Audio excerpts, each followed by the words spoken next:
Greetings, furry mammals. It's another cold day here in Chicago.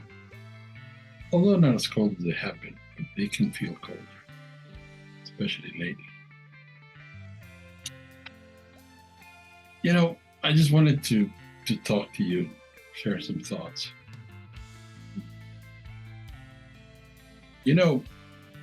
As adults, we all face the merciless need to keep on going. No matter how broken we may feel inside. This truth is raw. Life doesn't stop when we are exhausted. When our hearts are shattered, when our spirits are frayed and torn, life just keeps moving indifferent. Keep pace or get fucked. That's it. There's no pause button for grief. There's no intermission for healing. There's no moment where the world will just gently allow you to mend. Nothing. Life demands that we carry whatever burdens we have in silence.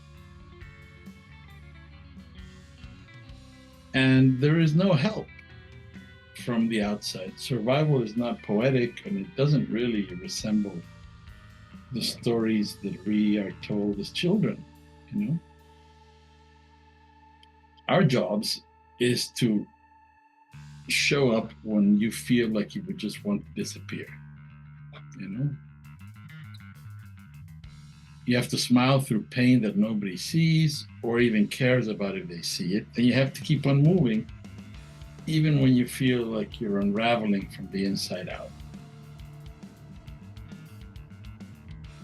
And so, inevitably, we're all going to stumble, right? We're all going to make mistakes.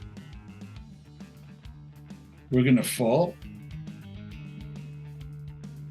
But the trick is you have to keep getting back up, no matter how distant hope may seem.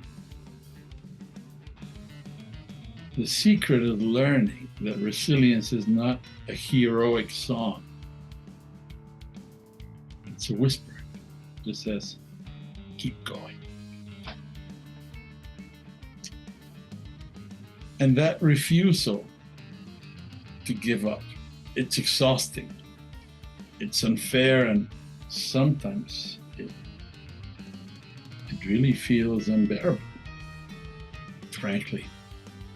We keep on going, refusing to let the darkness swallow us, at least not completely. And that refusal to give up, to take a knee, that is the bravest thing any one of us can do. So never say never, no matter what people tell you. No matter how brokenhearted you are, how beat up, how exhausted. Dylan Thomas wrote the lines, "Do not go gentle into the good night. Rage against the dying of the light." And look, I am now at the point in my life where there are clearly less days ahead of me than behind me. This is not a lament, just a fucking fact. And my mission is to spend what time I have left writing music, performing it live, and doing research in physics. Calculating and learning how to ask Mother Nature the right questions with humility and grace. But I do all these things because I also intend to be happy. And I'm not going to abandon hope. After over half a century, I finally found not only hope, but my real home. And I don't mean just a place. Not at all. That home is something I'm going to fight for until the day I die. It's a person, something as close to sacred as an infidel like me can possibly come. Now look, I've been making videos about Whiteout and trying to explain what the album is, and more importantly, what it isn't. And I was aiming these videos primarily at critics in Europe, which is the largest market for prog music. A lot of these critics have been reluctant to give the album a fair listen. Maybe they found the political subject matter distasteful and/or, therefore, potentially alienating to their audience.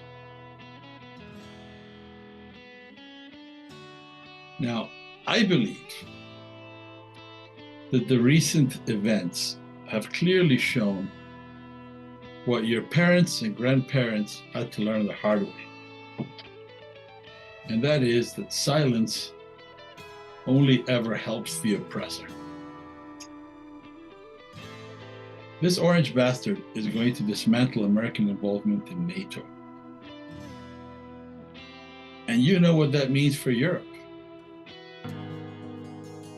Putin could not have asked more out of this sock puppet, really. No emotions except fear, rage. And look, I'm saying this to you with love. I'm not bitching at you. We are in this fight together. And you can no longer afford to sit this one out. Not anymore. The time for neutrality has been over for a while. You now have to decide where you wish to stand on the line that divides life from fascism. That's it. That's all it is.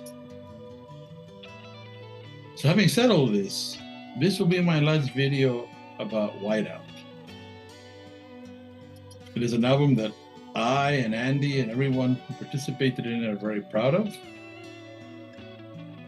And it's an album that I hope can help people know they are not alone in this struggle. I also wanted to take this opportunity to thank all the fans and friends who have written to me over the last couple of weeks. It has been a very difficult time, politically and also personally. I've been going through a lot. If you want a picture of the future, but my mantra will remain the same: never say never. Stamping on a human face. It's only really over when you die, Forever. And you begin the quest toward thermodynamic equilibrium with the universe. So before then, never take a knee.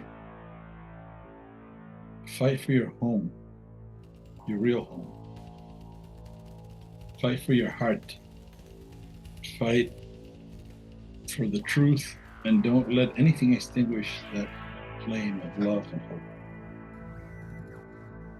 That is the most revolutionary act you can do. And I will be fighting for that until the day I die. So, in closing, all I can say is what the great man said before me: do not go gentle into the good night. Rage.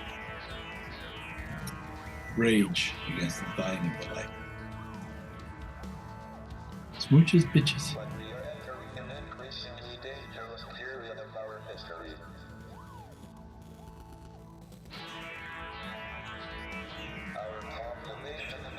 Of the finite resources of planet Earth are growing exponentially, along with our technical ability to change the environment for good or ill.